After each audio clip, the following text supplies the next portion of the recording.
কিন্তু দিদি আজকে আপনাদের কিস্তিগুলো দিতে লাগবে, আমার কিছু করার নাই। অফিস থেকে চাপ দিলে কি করব? দাদা কিস্তির জন্য আসছিলাম। একটা খবর শুনিনু জানিস? কি খবর তে? আরে হাই দেখ, চন্দন মাস্টারটা দিয়ে আসছিল, ওই মাস্টারটা বলে চাকরি ছাড়ি পালাই গেলে। হ্যাঁ ঘন্টার চাকরি কিস্তি না খাওয়া বলে বলে মই বেতনে পাবো না। এই ফালতু চাকরি না কইরা যদি 3 বছর ধরে মই ধানে কাটি বেরানোই তাহলে মন অনেক টাকা হলাই। আল্লাহ চাকরি মই গুষ্টি মারুম। বর্তমানে আমার কোনো চিন্তা নাই আর বিরক্ত করার কোনো লোকও নাই। শালা কিস্তির মাস্টারটা একদম জ্বালাই খাল। হ্যাঁ ঠিকই কয়াস। হ্যাঁ তো যাই হোক, চন্দন মাস্টার আর আমার মধ্যে একটা লড়াই হল, আর সেই লড়াইয়ে আমরাই বিজয়ী হলো।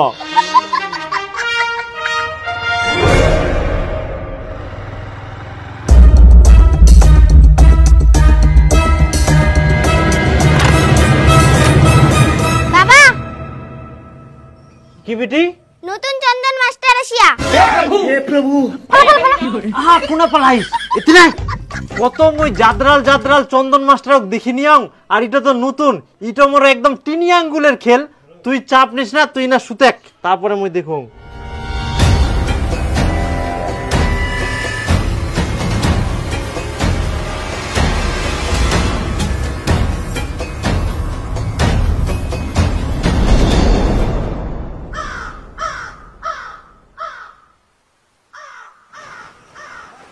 কাকা একটু দাঁড়ান তো। আচ্ছা কাকা, এটা কি টুম্পা রায়ের বাড়ি? হ্যাঁ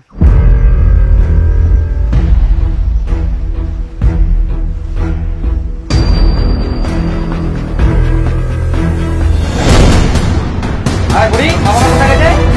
আগে যাই কোনো দিনও পাওয়া যায়। ওই আছে, ওই দিদি আছে, ওই তোর মা বাবা কোথায় রে? তোর কি মা বাবা বলে যায় না তো? আপনারা কেমন লোক বলুন তো, কে দিনা দিয়ে লুকাই লুকাই বেড়াচ্ছেন?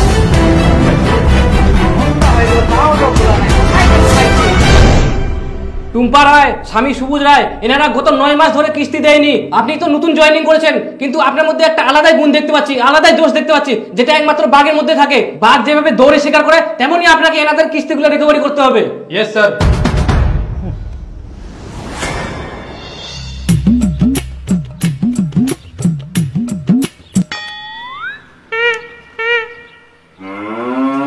বলছি দাদা, আপনাদের কিস্তি বাকি ছিল, কিস্তি টাকাটা দিন।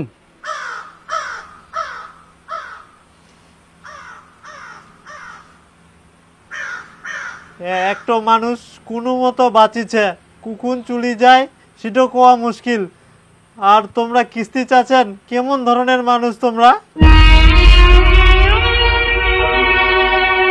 দেখুন, আমার কাজ হচ্ছে লোনের কিস্তি আদায় করা, আর আমার কাজ তো আমাকে করতেই হবে। আপনি 9 মাস ধরে কিস্তি টাকা দেননি, অফিস থেকে আপনাকে আর কোনো ছাড় দেওয়া হবে না। দয়া করে আপনি কিস্তি টাকা দিন। আপনি কি অন্ধ? আপনি একটা কাজ করুন, এই যে ধরুন বাস। কেন? ধরুন না, ধরুন ধরুন।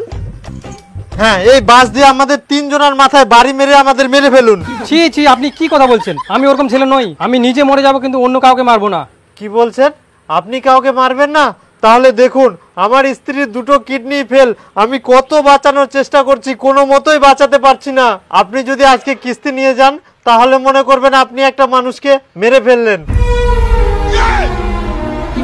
আপনি কি সেটাই চান যে একটা মানুষ টাকার অভাবে মরে যাক? না না, আমাকে ক্ষমা করে দিবেন, আমি চাই না আমার জন্য একজন মারা যাক। তো আপনি কি চাইছেন, আপনার জন্য 3-4 জন মারা যাক? না না, আমি ওটা বলছি না তো, আমি চাই আমার জন্য কেউ যেন না মারা যায়। আচ্ছা শুনেন, আপনাকে কোনো কিস্তি দিতে হবে না। এই যে আমার কাছে 5,000 টাকা আছে, এটা রাখুন, আর দিদিকে ঠিক করার ব্যবস্থা করুন। অনেক ধন্যবাদ। আচ্ছা ঠিক আছে। বলছি স্যার, বাসটা ও নিন।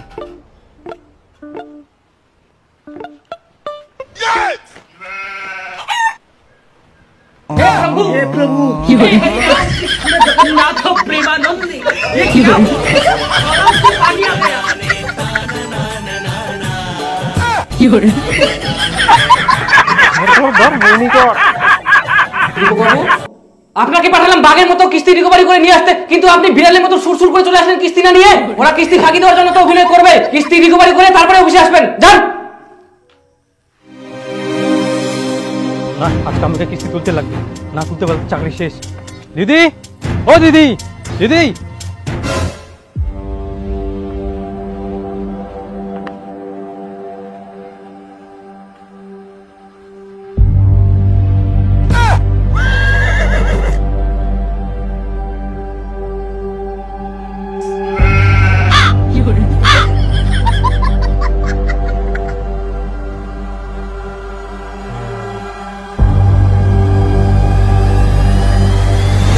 ওরা কিস্তি ফাঁকি দেওয়ার জন্য তো অভিনয় করবে, কিস্তি রিকভারি করে তারপরে অফিসে আসবেন, যান।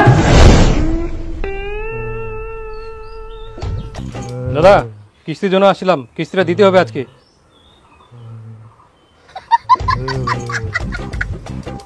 দাদা কিস্তির জন্য আসছিলাম।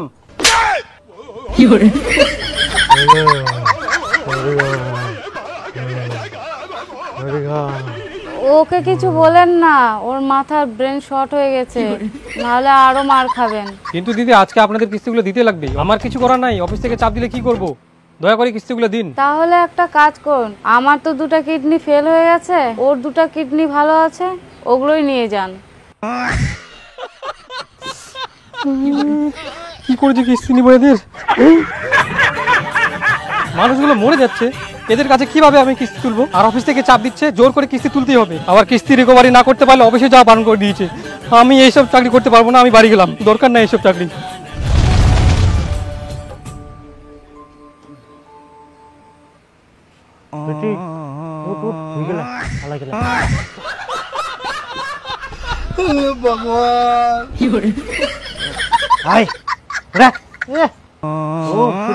মজা করি আমরা শেয়ার করে আস না, চল বেটি।